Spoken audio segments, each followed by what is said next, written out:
At this time, Sergeants, can you start your recordings? PC recording has started. Cloud is rolling. Sergeant Sadowski with your opening. Yep. Good morning and welcome to today's remote New York City Council vote of the Subcommittee on Zoning and Franchise. At this time, would all council members and council staff please turn on their video? To minimize disruption, please place electronic devices on vibrate or silent mode. Thank you, Chair Moya. We are ready to begin. Great, thank you.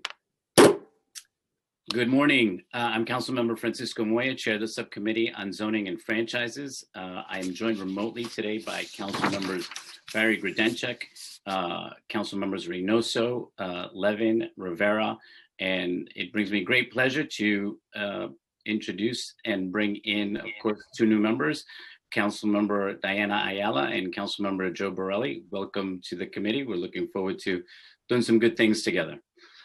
Today, we will hold an additional public hearing for LU numbers 705 and 706 for the 1501, 1555 60th Street rezoning. This proposal was previously heard on December 7th, where a full presentation for the applicant's representative was provided, and there was an opportunity for both verbal and written testimony from the public. Also on today's agenda are a number of votes, including the aforementioned 60th Street rezoning proposal and the 265 Front Street rezoning proposal, which was also heard by this subcommittee at our December 7th meeting, and proposed resolution 1445A submitted by the mayor pursuant to section 363 of the charter for the granting of franchises for the provision of telecommunication services, and which was heard at our hearing of October 13th, 2020. Before we begin, I want to recognize the subcommittee council to review the remote meeting procedures. Thank you, Chair Moya. I am Arthur Ha, counsel to this subcommittee. Members of the public wishing to testify were asked to register for today's hearing. If you wish to testify and have not already registered, we ask that you please do so now by visiting the council's website at www.council.nyc.gov to sign up. Members of the public may view a live stream broadcast of this hearing at the New York City Council website. When called to testify, individuals appearing before the subcommittee will remain muted until recognized by the chair to speak. When the chair recognizes you, your microphone will be unmuted. Please take a moment to check and confirm that your device is unmuted before you begin speaking. Public testimony would be limited to 2 minutes per witness. If you have a written testimony you would like to submit, instead of appearing here before the subcommittee, you may email it to landusetestimony@council.nyc.gov. Please indicate the LU number and or project name in the subject line of your email. During the hearing, council members with questions should use the Zoom raise hand function. The raise hand button will appear at the bottom of your participant panel. Council members with questions will be announced in order as they raise their hands and then recognized by the chair to speak. Finally, there will be pauses over the course of this hearing for various technical reasons, and we ask that you please be patient as we work through any issues. Chair Moya will now continue with today's agenda items. Thank you, Arthur. I also see that we've been joined by Councilmember Yeager. Welcome. I now open the public hearing on LU numbers 605 and 606 for the 1501, 1555 60th Street rezoning proposal for a zoning map amendment and a zoning text amendment. I'll note again that at our December 7th meeting, we received a comprehensive presentation by the applicant's representative, so we do not anticipate hearing from him today. The 60th Street rezoning proposal relates to property in Councilmember Yeager's district in Brooklyn. And now, Council, would you please confirm whether we have anyone wishing to testify on the 1501, 1555 60th Street rezoning application? If there are any members of the public who wish to testify on LU numbers 705 and 706 for the 1501-1555 60th Street rezoning proposal, please press the raise hand button now. And the meeting will now briefly stand at ease while we check for members of the public.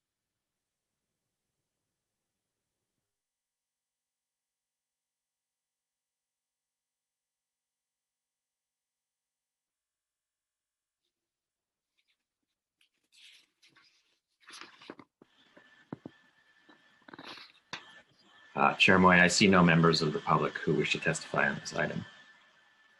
Thank you. There being no members of the public who wish to testify on LU's numbers 705 and 706 for the 1501, 1555 60th Street rezoning proposal, the public hearing is now closed, and Now we will move to our votes. Today, we will vote to approve with modifications LU number 605 and 606 for the 1501, 1555 60th Street rezoning relating to property in Councilmember Yeager's district in Brooklyn. The application was originally presented, seeks a zoning map amendment to replace an existing M11 district with an R7A C24 district, and a zoning text amendment to establish a mandatory inclusionary housing utilizing option 1 and 2. These actions were intended to facilitate the development of 3 new buildings, 2 on the north side and 1 on the south side of 60th Street between 15th and 16th Avenues.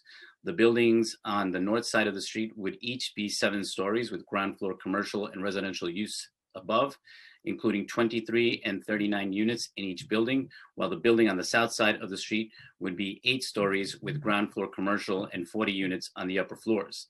Our modification will be to decrease the proposed rezoning area by excluding portions that front along 15th Avenue. Accordingly, we will also modify the proposed zoning text amendment so that the proposed MIH area is consistent with our modified rezoning area. By implementing this rezoning with modifications, we will create new affordable housing through MIH that otherwise would not be able to be developed on these blocks. At the same time, we want to balance new growth while preserving the longstanding businesses on this corridor, protecting existing residents from displacement, and not placing the burden of larger developments on the low-density R5 districts that surround the rezoning area. Typical homes in the area are 2 to 3 stories detached and semi-detached buildings on the mid-blocks, with some 2 to 3 story mixed-use buildings on 15th Avenue.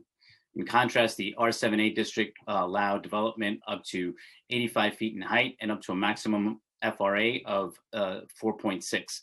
Bulk rules, which are significantly more permissive and higher in density than this prevailing built character. The longstanding businesses on the block include 2 furniture companies, a convenience store, auto repair businesses with collectively approximately 35 employees. The residents being carved out include 8 buildings with 18 units in total, which are not protected by rent regulation. Despite the findings of the environmental assessment statement, we are not persuaded that there will not be an assemblage of the smaller lots, which are mostly 2-story residential buildings with FRAs ranging from 0.59 to 0.78. Similarly, we are not persuaded that the new zoning would not act as an incentive for the larger furniture store on lot 1 to be redeveloped, given that the built FRA on that 2-story site is 1.5, and the R7A would allow up to a 4.6 FRA. Through this, though this is not the intent, the significant upzoning might cause displacement of these active businesses and jobs, which are most important to maintain in this time of economic stress due to the COVID-19 pandemic, as well as a small residents without the protections of rent regulations. Limiting the boundaries of this rezoning area to the 3 development sites and the intervening lots will strike a balance between encouraging new residential development with MIH and preserving the mixed-use character of these blocks. Councilmember Yeager is in support of this proposal as modified. And now regarding the 265 Front Street rezoning proposal on today's agenda, I note that the council is in receipt of a written statement dated December 15th, 2020 from the applicant that the application has been withdrawn pursuant to Council Rule 11.60B, LUs 707 and 708 for the 265 Front Street proposal are filed and remove them from our calendar. We will also vote to approve with modifications proposed resolutions number 1445, A, the Information Services Franchise Authorizing Resolution, and which has subsequently been amended. I want to note that this resolution is not the Cable Television Authorizing Resolution. It is for the provision of broadband internet without cable television services. This was submitted by the mayor to the council pursuant to Charter Section 363. Our approval would authorize the granting of non-exclusive franchises for the installation of cable, wire, and/or optical fiber and associated equipment on and in the inalienable property of the city, including through pipes, conduits, and similar improvements thereto, to be used in providing one or more telecommunication services. The telecommunication services that such franchises would provide would be information services, as such term is defined in the federal law. The proposed authorizing resolution differs from the prior information service authorizing resolution from 2013 in that, among other changes, minimum criteria shall be used by DoIT to evaluate the RFP responses, and franchises will be required to provide data to the city.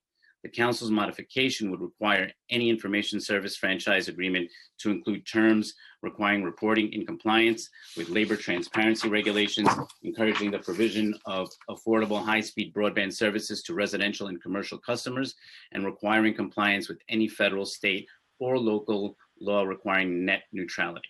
I now call for a vote to approve the modifications I have described, Resolution 1445A, the Information Services Franchise Authorizing Resolution, and LUs 705 and 706, and to file LUs 707 and 708 to remove them from our calendar. Council, can you please call the roll? Chair Moya, Aye and all. Councilmember Levin, Permission to explain my vote? Permission granted. Thank you, Chair. I want to vote aye on all, but I just want to speak for a moment about the withdrawal of the 265 Front Street application in my district. I think it's regrettable that that we were not able to reach a mutual accommodation between the community and the Department of City Planning.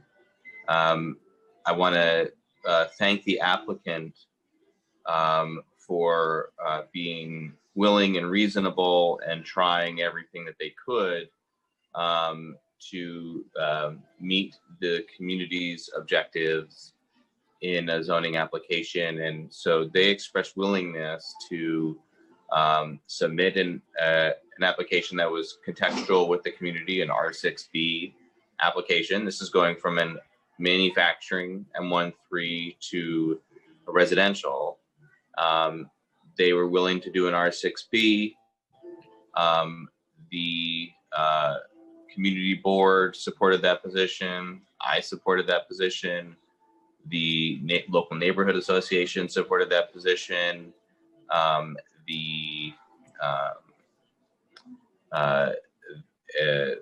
borough president supported that position, and the applicant was willing to do that. And it's regrettable that that the city was not willing to accommodate that position. And so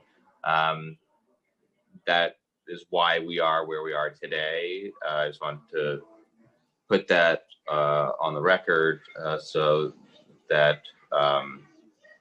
it's there and clear. I certainly want to express my appreciation to the applicant for their willingness to try to get to a good place on this. And so with that, I vote aye on all, and I appreciate the consideration of the chair. Thanks.